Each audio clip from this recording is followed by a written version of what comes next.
మీనా మనోజ్ వల్ల చాలానే బాధపడింది. పెళ్లి పీటల మీద నుంచి వెళ్ళిపోయినప్పుడు ఒక ఆడపిల్ల పడే బాధ అంత ఇంత కాదు.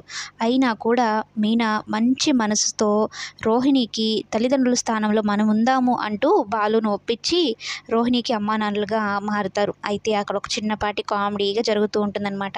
మా అమ్మాయిని నీ చేతిలో పెడుతున్నాం ప్రభావతి గారు అంటూ బాలు కామెడీగా మాట్లాడుతూ ఉంటాడు. అయితే అదంతా మనోజ్‌కైతే నచ్చదు. ఇంతలోనే రోహిణి కొడుకు చింటూ వచ్చి అత్త అనుకుంటూ రోహిణిని చుట్టుకుంటాడు.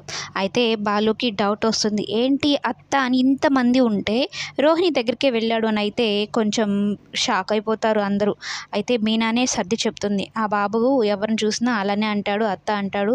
అందులో నా కూతురు ఉండేది కదమ్మా, నా కూతురు అన్నట్టుగా అనుకోని ఉంటాడులేండి అన్నట్టు ఇక రోహిణి వాళ్ళ అమ్మ చెప్పడంతో ఇక మీనా కూడా అలానే సర్ది చెప్పడంతో ఆ గండం నుంచి అయితే రోహిణి బయటపడినట్లే అనిపిస్తుంది. ఇక ఆ బాబుని తీసుకొని రోహిణి వాళ్ళమ్మ అక్కడ నుంచి అయితే వెళ్ళిపోతుంది. ఒక రకంగా చెప్పాలి అంటే రోహిణి వాళ్ళమ్మ కళ్ళారా తన కూతురు ఎంగేజ్మెంట్‌ని అయితే చూసుకోగలిగింది. ఇక వాళ్ళు వెళ్ళిపోయిన తర్వాత ఎంగేజ్మెంట్ అయితే జరుగుతుంది. అందరూ కూడా వాళ్ళని బ్లెస్ చేస్తారు.